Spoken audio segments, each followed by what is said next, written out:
स्वागत है आपका हमारे चैनल पर। मैं हूं आपके साथ शिप्रा सैनी। महाराष्ट्र से बड़ी खबर है। महाराष्ट्र में अब मंदिरों पर महाभारत शुरू हो गई है। गणेश उत्सव पर पाबंदी को लेकर महाराष्ट्र में सियासी घमासान शुरू हो गया है। बीजेपी ने कहा है कि महाराष्ट्र अब बंगाल बन रहा है।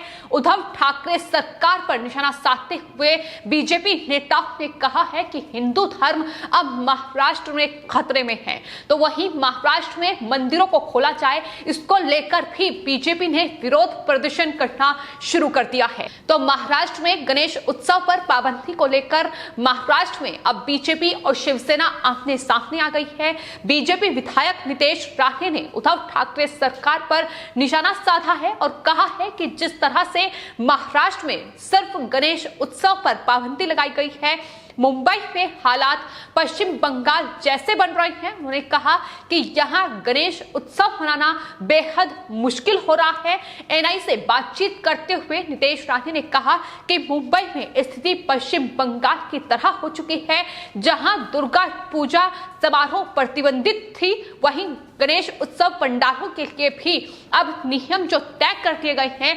ऐसे में गणेश उत्सव मनाना, ये त्योहार मनाना हमारे लिए आसान नहीं है, बेहद मुश्किल होगा। और आपको बता दें, इस सिलसिले में बीजेपी विधायक नितेश राणे ने राज्यपाल भगत सिंह कोश्यारी से भी मुलाकात की है। नितेश राणे ने उद्धव ठाकरे सरकार पर गंभीर आरोप लगाते हुए ये कहा कि कुछ समय पहले तक सभी दूसरे धार्मिक उत्सव मनाए जाते थे, उन्हें किसी प्रकार की असुविधा का सामना नहीं करना पड़ता था। फिर सिर्फ हिंदू ही क्यों, हिंदू धर्म खतरे में है। हमने राज्यपाल से अपने त्योहारों की रक्षा करने को कहा है, नहीं तो उद्धव ठाकरे सरकार धीरे धीरे इन त्योहारों को खत्म कर देगी, ये नितेश राणे की ओर से कहा गया है।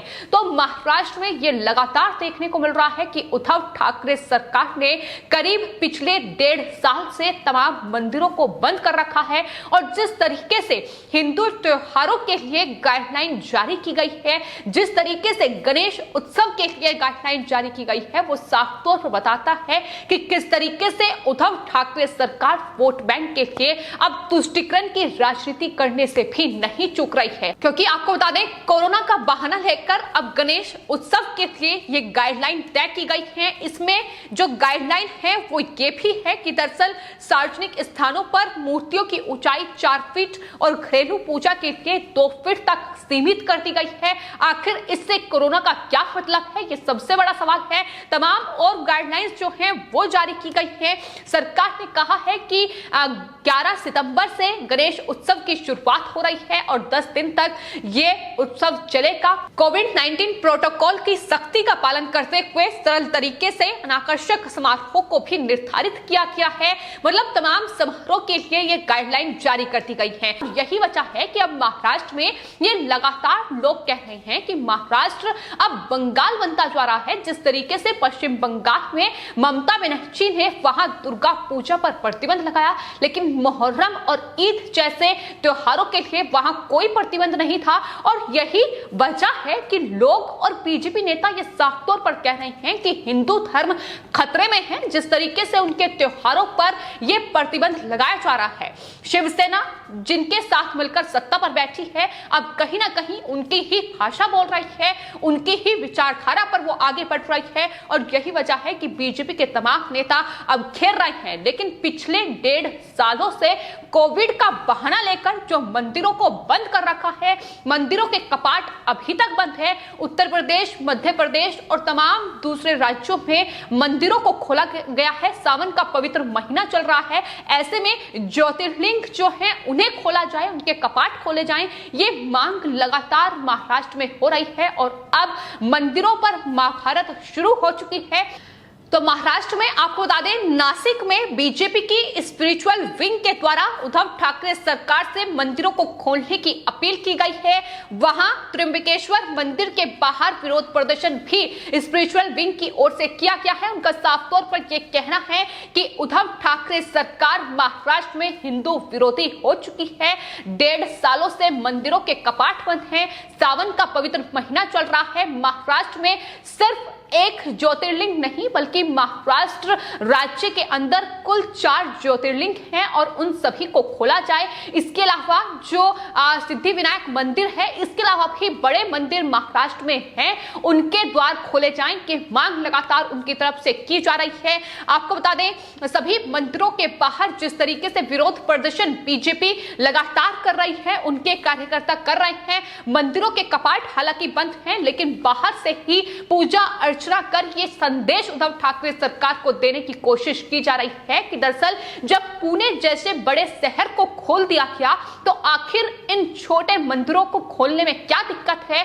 और न सिर्फ कोविड प्रोटोकॉल का बहाना जो है वो उद्धव ठाकरे सरकार दे रही है, बल्कि आपको यह भी बता दें कि इन मंदिरों के जरिए ही कई ऐसे परिवार हैं जिनकी आजीविका का ये साधन है, जिनकी आजीविका चलती है, लेकिन बावजूद इसके उद्धव ठाकरे सरकार इस तरीके से सिर्फ और सिर्फ तुष्टीकरण की राजनीति करने के लिए, वोट बैंक के लिए मंदिरों को खोलने से भी अब इतनी ज्यादा कतरा रही है। हालांकि बावजूद इसके महाराष्ट्र में कोरोना के मामलों में कोई कमी पिछले दिनों देखने को नहीं मिली थी, फिर भले ही तमाम मंदिरों के कपाट बंद किए गए थे। और यही बीजेपी का साफ तौर पर कहना है। बीजेपी नेता राम कदम ने उद्धव ठाकरे सरकार पर निशाना साधते हुए ये कहा है कि महाराष्ट्र में मंत्रियों के लिए मंदिर खोलने वाली महाविकास आघाड़ी सरकार आम आदमी के लिए मंदिर कब खोलेगी, ये उन्होंने सवाल किया है। उन्होंने कहा है कि शराब के ठेके खुल गए लेकिन मंदिर नहीं खुले और महाराष्ट्र में सभी ने सामान्य जीवन जीना शुरू कर दिया है, पर पनौती सरकार ये कब जनता की आवाज सुनेगी, ये राम कदम की ओर से उद्धव ठाकरे सरकार पर सवाल उठाए गए हैं। साथ ही आपको बता दें, वहां जो बीजेपी की जो आध्यात्मिक विंग है, जो विरोध प्रदर्शन लगातार कर रही है, आपको बता दें अखाड़ा परिषद के महंत ने उद्धव ठाकरे सरकार पर निशाना साधते हुए ये कहा है कि 1.5 सालों से मंदिर बंद हैं, हिंदू धर्म का अपमान उद्धव ठाकरे सरकार कर रही है। मध्य प्रदेश, उत्तर प्रदेश और तमाम राज्यों में मंदिर खोले गए हैं, लोग दर्शन कर रहे हैं, लेकिन उद्धव ठाकरे सरकार नहीं चाहती है कि हिंदू धर्म मंदिरों में जाए, पूजा अर्चना करे। उन्होंने कहा कि कार्बन कॉपी बनकर उद्धव ठाकरे मुख्यमंत्री बने हैं, जिसका कंट्रोल शरद पवार और अजीत पवार के हाथों में है। उन्होंने साफ तौर पर कहा कि जब महाराष्ट्र में लॉकडाउन लगातार खुल रहा है, लोग सामान्य जीवन जी रहे हैं, तो आखिर मंदिरों को खोलने में क्या दिक्कत है। तो ये मंदिरों पर महाभारत अब शुरू हो चुकी है, लेकिन सबसे बड़ा सवाल यही है कि गणेश उत्सव के लिए ये जो गाइडलाइन जारी की गई है, क्या ईद के लिए या मुहर्रम के लिए ये गाइडलाइन बनाई गई है, लेकिन ऐसा कुछ भी नहीं महाराष्ट्र में हुआ है। तो फिर हिंदुओं के त्योहारों से इतनी आपत्ति क्यों है, आखिर हिंदुओं के त्योहारों के लिए ही ये गाइडलाइन क्यों है, ये सवाल है जिसमें उद्धव ठाकरे सरकार घिरी हुई है। किस तरीके से धर्म के नाम पर ये राजनीति करते हैं, किस तरीके से तुष्टीकरण की राजनीति हिंदू और मुस्लिम के नाम पर की जाती है, ये लगातार देखने को मिल रहा है। और बीजेपी विधायक नितेश राणे ने साफ तौर पर कहा है कि बंगाल जैसे हालात फिलहाल महाराष्ट्र में बन रहे हैं। जिस तरीके से उद्धव ठाकरे सरकार काम कर रही है, जिस तरीके से महाविकास आघाड़ी सरकार लगातार महाराष्ट्र में तमाम गाइडलाइंस तय कर रही है, लेकिन सबसे बड़ा सवाल यही है कि महाराष्ट्र में गणेश उत्सव जो कि हर साल बड़े धूमधाम से मनाया जाता है, और उसके लिए अगर मूर्तियों की ऊंचाई में भी प्रतिबंध लगाया जाएगा तो इससे ज्यादा दुर्भाग्यपूर्ण और अफसोसजनक बात कुछ भी नहीं हो सकती है। और यही वजह है कि महाराष्ट्र में अब बीजेपी ने उद्धव ठाकरे सरकार के खिलाफ मोर्चा खोल दिया है। लेकिन महाराष्ट्र में उद्धव ठाकरे सरकार जिन पार्टियों के साथ सत्ता में बैठी है, फिर चाहे वो एनसीपी हो या कांग्रेस पार्टी हो, ये वो पार्टियां हैं जो लगातार तुष्टीकरण की राजनीति करती आई हैं और धर्म के नाम पर वोट मांगना इनका पेशा है। और ये लगातार हर चुनाव में देखा गया है, हिंदुओं का अपमान इनके द्वारा बार बार किया गया है। लेकिन अब खुद ही देखने को मिल रहा है कि किस तरीके से कांग्रेस पार्टी हो, शिवसेना हो या फिर एनसीपी हो, खुद को बेनकाब कर रही है। और जहां तक बात शिवसेना की है, शिवसेना ने अपनी विचारधारा न सिर्फ बदली है, जिस तरीके से उद्धव ठाकरे अब शरद पवार और अजित पवार के रिमोट कंट्रोल महाराष्ट्र में बन चुके हैं, उसका नतीजा ये है कि महाराष्ट्र में अब हिंदू धर्म पर अत्याचार हो रहा है, मंदिरों के कपाट बंद हैं और वहीं गणेश उत्सव के लिए ये तमाम गाइडलाइन तय कर दी जा रही हैं। फिलहाल आपकी इस पूरे मामले पर क्या राय है, हमें कमेंट बॉक्स में जरूर लिखें और चैनल को सब्सक्राइब करें। धन्यवाद।